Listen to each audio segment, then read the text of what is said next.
The Amazing Digital Circus is one of the weirdest shows to come out in the past few years. I mean, it's literally about a rogue AI endlessly torturing human souls trapped in a digital world. Yet, despite the dark and emotional story, it's so wacky and colorful to an insane degree. So ever since the pilot came out in 2023, it has since gained incomprehensible levels of popularity for a variety of reasons, such as the mysterious story, charming characters, ridiculous over-the-top animation, and hilarious comedy.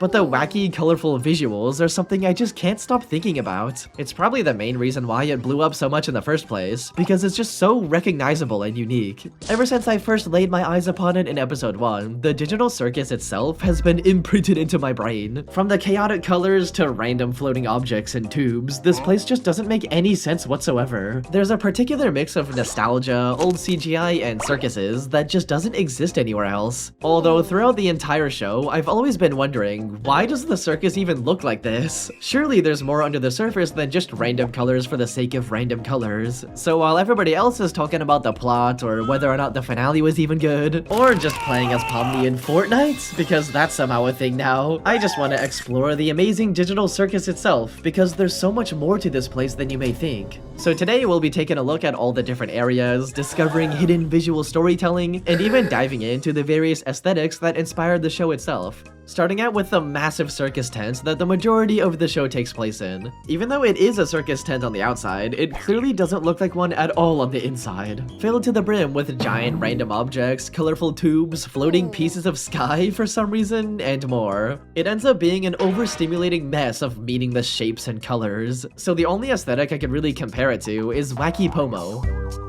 which is basically that stupid design style that everything being marketed to kids had in the 90s and 2000s. Stuff like TV channels, fast food restaurants, and packaging for toys, snacks, cereal boxes, and more. Wacky Pomo is a chaotic mess of an aesthetic, where everything is made of crazy 3D shapes and ridiculous colors for maximum stimulation. It's pretty much a style of pure childish whimsy without a care in the world. There's no meaning to the cartoony madness, which really reminds me of a certain circus. It even extended to the interiors of some actual buildings too, and some of these places kind of look like the digital circus in real life, such as this Hanna-Barbera store in the 90s that looks like stepping into a cartoon. Also, the Nickelodeon animation studio was completely covered in random colorful shapes, which is so fun. Even the Fire Plus Ice restaurant chain used to have the most insane wacky decorations. Although it's honestly even more chaotic than the digital circus itself. I can't believe this was even real. But besides all the Wacky Pomo inspiration, the circus is also full of a plethora of nostalgic childish things too, such as all the giant toys everywhere, like the colorful building blocks, this baby toy, I don't really know what it's called, a Fisher-Price telephone, and more. Pomni even opens up a giant barrel of monkeys in episode 1, I love those. It's all very reminiscent of the old Walter Wick I Spy books, because they always had these whimsical worlds of toys. Gooseworks herself even directly said that I Spy is one of the biggest inspirations, which I am not surprised by.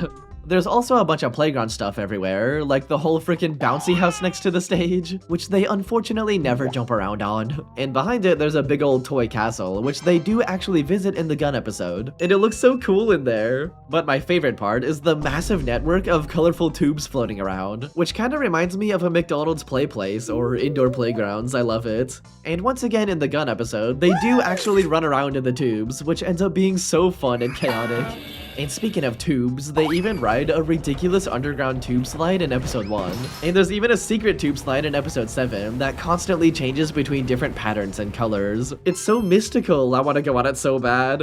So far on the surface, the circus seems like a pretty fun place to run around in. I personally want to jump around on the bounce house and discover secret rooms. Although the unfortunate reality is the fact that this is all just a distraction from the meaningless world the characters are now trapped in. And it already perfectly reflects the personality of Caine, the AI that created this place. Because pretty much the main plot of the show is about Caine constantly trying to entertain the humans with random adventures that they do not give a shit about.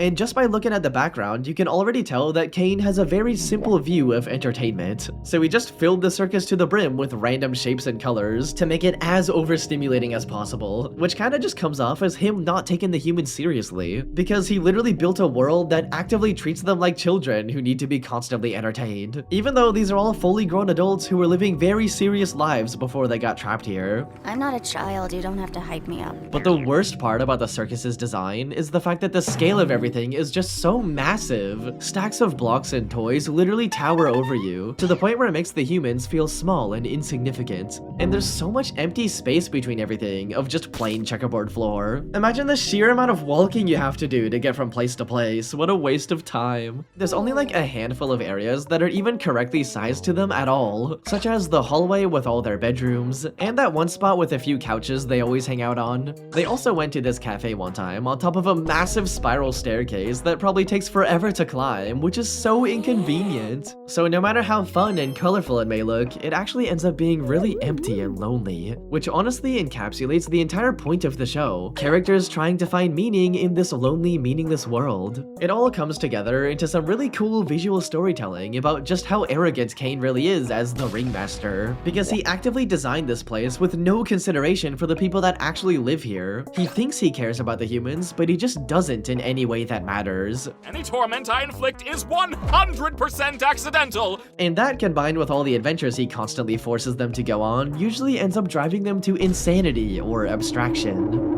And speaking of the adventures, there's also this massive stage where Caine usually presents them on, but the entire stage literally only exists as a decoration for Caine to feel important, which feels like such a backhanded insult to him, but it's true. If he isn't currently presenting anything, it's just left there, being empty and useless. I'm sorry for just ripping into Caine for a bit, but trust me, he's my favorite character for a reason.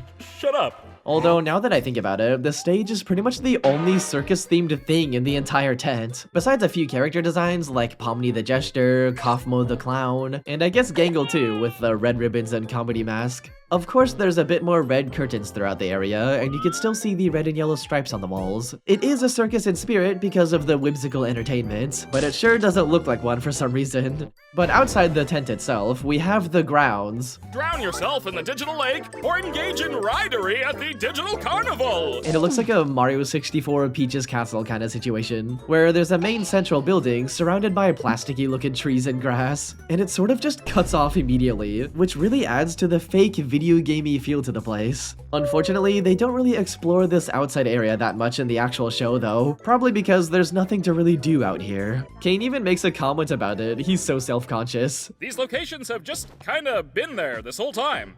Not sure why you never visit them. You should throw a freaking beach party. Good boy. And so they did go to the beach one time, which is so pretty, especially because it gives me a lot of Mario Sunshine vibes. Although there's like this whole water slide that they just never go on. Like what the hell, that looks like so much fun. But on the other side of the grounds, there's an entire carnival that they also never go to in the entire show. Maybe for good reason though, because if you look closely, it doesn't even look like it works. The tube slide just cuts off at the top, and the roller coaster doesn't even have a station or coaster car at all. Engage in ridery my ass, dude. Caine is such a lazy game developer. Or engage in ridery at the digital carnival! At least there's an official render of them being stuck on the Ferris wheel, which is pretty funny. So maybe they went there in between episodes one time. But of course this is a digital world after all, so beyond everything is the void. There's not really much to say about it though, because it's literally just nothingness. There are even more digital things here and there, such as the occasional glitches, or even the broken physics, which is such a good reoccurring bit. I love when they do that.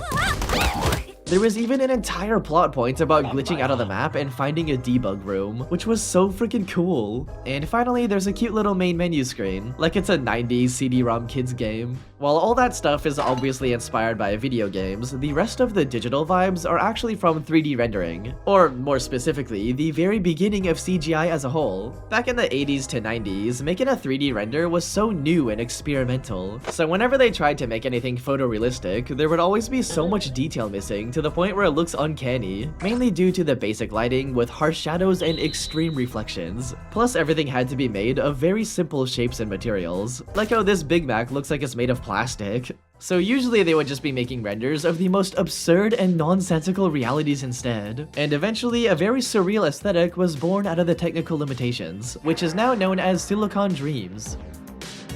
From esoteric structures to surreal empty landscapes to mystical alien worlds and more, these renders are like screenshots of a computer's fever dream. There was also whole studios making full 3D animations too that look like screen recordings of a fever dream, especially the 90s bowling alley animations, which are just a whole nother absurd rabbit hole to go down. We also have the classic reflective oceans that go on forever, although sometimes it doesn't even look like water. It's kind of like an infinite ocean of mercury or something. And of course there's the good old random objects floating around for no reason, which is pretty much the most common trope of the style. There's always that darn polygonal donut too.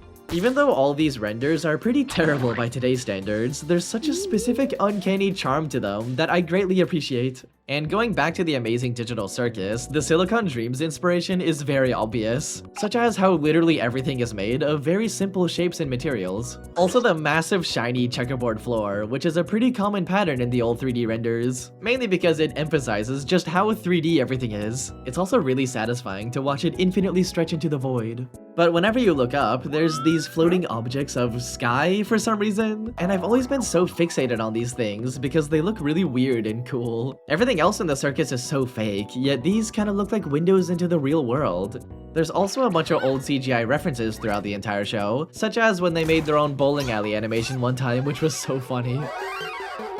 Or even how in episode 2, there's a bunch of giant teapots in the background, which is actually an iconic reference to the early days of 3D rendering. Long story short, this teapot model was made all the way back in 1975 and was mainly just used as a reference object, but eventually it became a little inside joke to hide it in 3D renders. And as you can see, there's so many of these doodads hidden in the circus. The very first scene in the show has one floating around. There's also a beautiful painting in the background of a massive teapot, and even these paintings with a bunch of colorful ones in a dark void, which really reminds me of the Windows 95 3D screensavers. And finally, the couch area has a little teapot too, because why not? Surely there's even more that I'm missing, but that's all I can find for now. But the pinnacle of this is one scene in episode 7 where they went to the most Silicon Dreams looking area in the entire show. There's nonsensical architecture and floating objects and eyeballs, and even the same never-ending reflective ocean. And on top of all that, there's a literal PS2 loading screen sky. It's so cool. It's such an insanely surreal place. I can't believe it's only for one scene. Although, if you're paying close attention to the backgrounds, the aesthetic is most oftenly seen in all the weird paintings on the walls, because they're always these abstract collections of random 3D shapes, checkerboards, void backgrounds, and more. And I love how they're obviously inspired by the circus itself, but somehow even more nonsensical, kinda like these are screenshots of Kane's dreams in particular. And some of them are actually really cool, such as this one with a bunch of shiny tubes winding around in the sky. Or even the classic checkerboard in the void with a weird red tube and a flower pot for some reason. Although this one is really creepy, just a bunch of faces and red goop, what the frick. And finally, this big ol' painting in the cafe is easily the best one in the entire show because it looks so freaking cool. It feels like a perfect mix between Wacky Pomo and Silicon Dreams. I love it. Like, I actually want to use it as a wallpaper. I wish there were HD versions of all these. But the paintings also have a very hidden detail that I can never unsee. In the first episode, Kane mentions his hundreds of all-seeing eyes. Hundreds of all-seeing eyes on you! And if you look closely, there's so many secret eyes in all the paintings. They're almost everywhere. It's so ominous, which is such a cool and creepy detail. But the craziest part is the fact that the entire show was originally gonna fully commit to the aesthetic. There's a bunch of official renders from before the pilot released that perfectly replicate the uncanny old CGI art style. The characters are untextured and plasticky, the lighting is basic and looks unfinished, there's a complete lack of any post-processing in general, and there's even ominous backgrounds of pure darkness, which is another very common thing in the old renders. It's all so creepy and lifeless, yet strangely it perfectly fits with the themes of the show. Gooseworks herself said in an interview that they wanted to invoke the feeling of early CGI, but without the show just straight up looking old and ugly. So the final style ended up being a rose-tinted version of the aesthetic. The way our child brain perceived these amazing revolutionary graphics at the time, as she said, which is a really nice way of putting it. While this version of the circus would have been so interesting to see, what we actually got can be truly breathtakingly beautiful at times. And to me, the final style represents the soul of the characters, or how they view the world. You can literally see it in episode 1, where at first there's a pixelated main menu screen, but as the camera passes through into the character's perspective, all of a sudden everything is smoother and higher quality. The final art style of the Amazing Digital Circus is so special and unique to me, especially because there's barely anything like it. The closest things I could possibly find are just a few kids games from the 90s and 2000s, such as Kid Pix being the most obvious example, because it's pretty much the most wacky drawing program ever made. There's literally brushes that let you dump a bunch of random 3D objects on the screen, and there's even Caine's hundreds of all-seeing eyes too. Or even this really weird game from the 90s called Twisted the Game Show, which is almost the exact same combination of Wacky, Pomo, and Silicon Dreams. Just look at all the random floating 3D objects. And there's even the same red curtains and shiny checkerboard floor too, it's perfect. But anyways, thanks for watching my video. I've always been so obsessed with the crazy visuals of this show, and after looking closer, there's so much more under the surface than just random funny colors, such as reflecting the character's loneliness, the fake reality that doesn't take you seriously, and Caine's personality, which is all so cool to me. So make sure to like and subscribe if you enjoyed, and let me know which Digital Circus character is your favorite in the comments. I'm having a boy. Also, I finally updated my merch store for once, so go check out polygondonut.com if you're interested. Okay, bye! That's all, freaks.